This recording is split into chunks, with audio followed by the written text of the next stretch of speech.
Assalamualaikum warahmatullahi wabarakatuh. Berjumpa lagi di Gema Wareng Channel.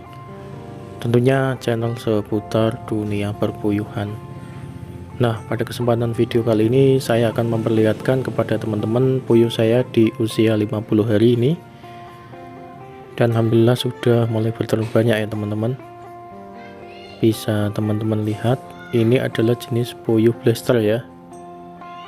Jadi ini puyuh saya termasuk puyuh muda karena baru mulai belajar bertelur teman-teman. Kemarin mulai bertelur 1-2 itu di usia 38 hari. Jadi bisa teman-teman lihat, ini sudah mulai bertelur banyak. Ini saya perlihatkan telurnya. Nah, meskipun belum terlalu besar ya ukurannya, tapi alhamdulillah juga sudah mulai bertelur banyak teman-teman. Jadi bagaimana sih caranya supaya puyuh itu cepat bertelur banyak di usia 50 hari, seperti yang bisa teman-teman lihat punya saya ini. Nah, sebenarnya itu tidak ada rahasia ataupun bagaimana ya teman-teman, akan tetapi adalah dari faktor perawatan dan juga bibit yang teman-teman beli. Jadi bibit itu menentukan kualitas bagus atau tidaknya puyuh yang teman-teman pelihara, seperti itu. Jadi solusi dari saya adalah supaya memaksimalkan produksi telur puyuh atau ternak puyuh teman-teman, yang perlu teman-teman perhatikan pertama kali adalah bibit teman-teman. Jangan mengabaikan bibit, karena bibit itu sangat berpengaruh kepada reproduksi puyuh teman-teman.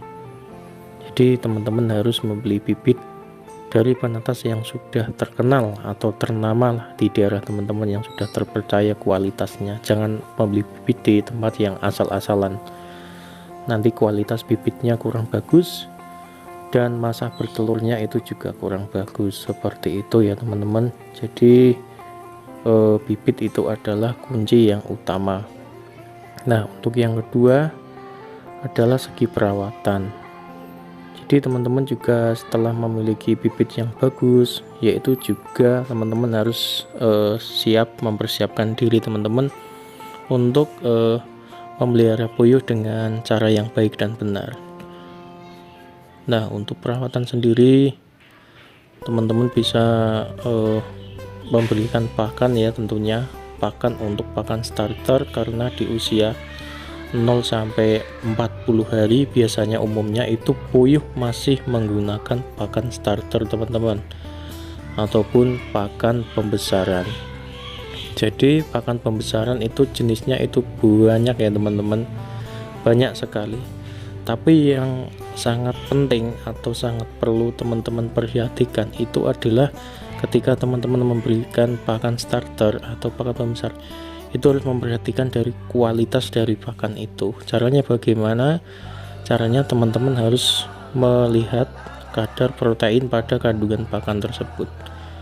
Pastikan kalau kandungan protein pakan yang teman-teman gunakan itu tinggi. Karena apa? Karena yang dibutuhkan dalam proses pembesaran yaitu adalah protein.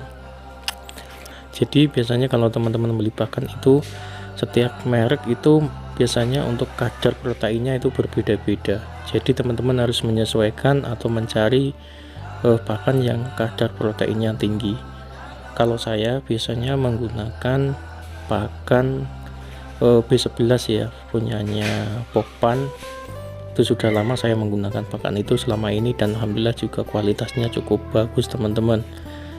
Jadi selama itu saya menggunakan itu. Jadi ketika puyuh teman-teman usia 0 sampai sekitar 2 minggu itu harus pakai pakan starter yang masih halus atau lembut. Caranya bagaimana? Ketika teman-teman membeli pakan dari toko yang masih dari pabrikan, masih karungan seperti itu teman-teman harus mengambil beberapa.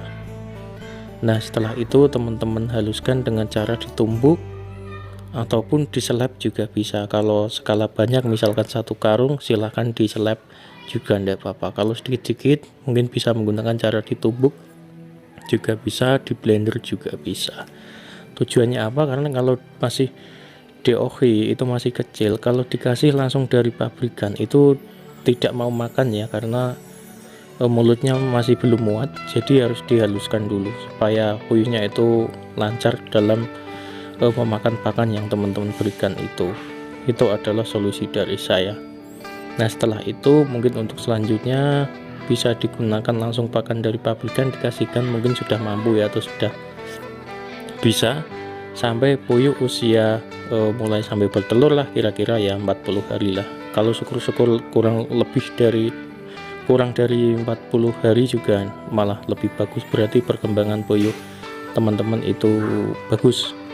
Intinya teman-teman harus memperhatikan berat ideal puyuh yang teman pelihara. Lebih cepat tercapai berat idealnya, lebih cepat puyuh teman-teman itu bertelur. Lebih lambat maka puyuh teman-teman bertelurnya juga lambat, seperti itu ya teman-teman. Jadi biasanya kalau kurang 40 hari tetapi berat badannya sudah memenuhi, itu biasanya lebih bertelur lebih awal, seperti itu. Nah, untuk selanjutnya jangan lupa pemberian vaksinasi ya teman-teman, supaya kesehatan puyuh teman-teman juga lebih terjaga dan tetap bugar puyuh yang teman-teman pelihara itu. Untuk vaksin sendiri bisa memberikan vaksin lewat air minum. Kalau vaksin sendiri biasanya saya menggunakan vaksin ND Medivaclon ya teman-teman, lewat air minum. Ketika puyuh saya berusia 1 minggu itu baru saya vaksin. Nanti kalau tahapan selanjutnya biasanya 3 bulan sekali, biasanya baru saya vaksin, seperti itu. Nah, untuk selanjutnya yang terakhir jangan lupa untuk pemberian vitamin ya teman-teman. Kalau puyuh masih belum bertelur itu obatnya itu sederhana saja, hanya pemberian vitamin saja. Kalau saya biasanya menggunakan Vitagik, saya berikan 3 kali 1 minggu atau 2 kali 1 minggu juga tidak apa-apa, seperti itu, untuk menjaga kesehatan puyuh yang kita pelihara. Kalau masih kecil jangan lupa ditaruh di tempat pembesaran ya, di usia 0 sampai 20 hari itu di kandang pembesaran, dikasih lampu ya teman-teman. Nanti saya videokan kapan-kapan bagaimana cara membuat boxnya. Nah, sekian dulu video dari saya, semoga bermanfaat buat teman-teman semua. Assalamualaikum warahmatullahi wabarakatuh.